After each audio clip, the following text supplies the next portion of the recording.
They told you that being a good person is the primary goal of a well-lived life. In reality, compassion often functions as a psychological trap. Examine the decisions you make every day.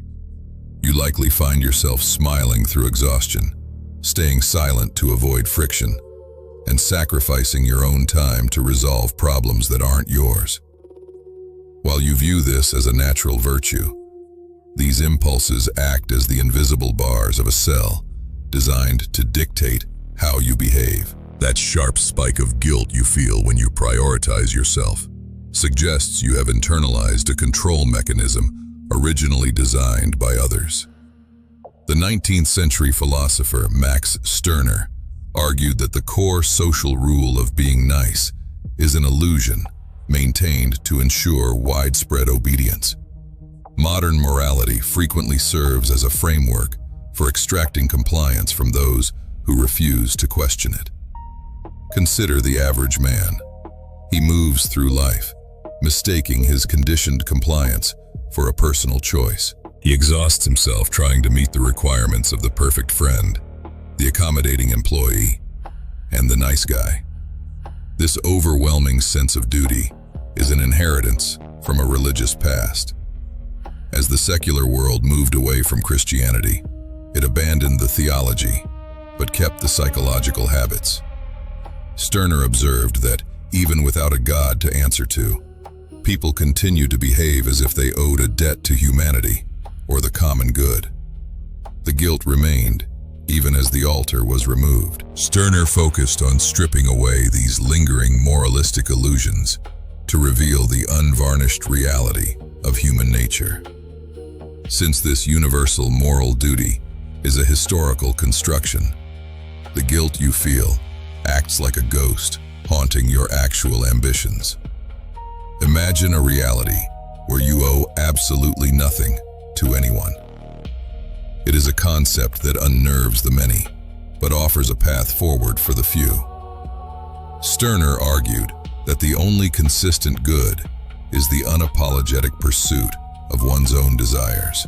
He applied this logic to even the most uncomfortable scenarios.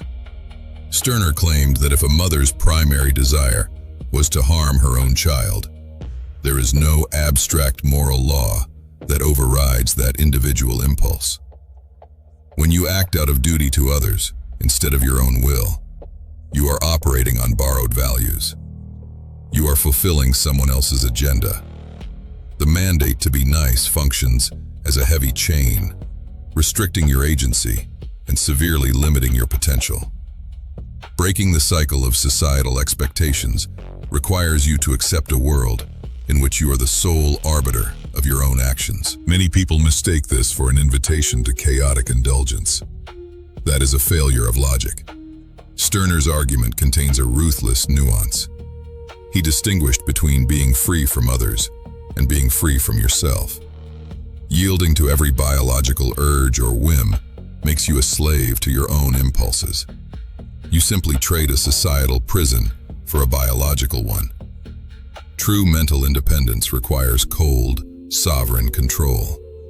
It means being the master of your urges, rather than their subject. Liberation requires a dual victory. First, over the expectations of society, and then, over the reactive chemistry of your own mind. The architecture of an untouchable mind begins when you permanently stop seeking external validation. By setting aside the weight of the world's moral expectations, you experience an immediate shift in clarity. You start to see manipulators for what they are. When someone demands empathy, you can recognize it as a calculated move to extract your energy. This perspective allows you to choose truth over validation and strength over the comfort of conformity.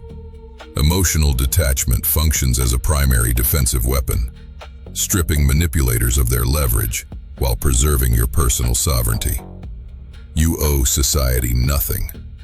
The guilt you are taught to feel is a fabrication.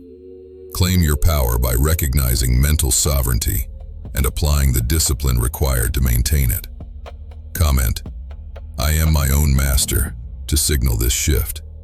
Subscribe to the channel and join Opus Wisdom today. to learn how to build a life that others cannot touch. Mental independence is the foundation for an unassailable life. Now, go execute.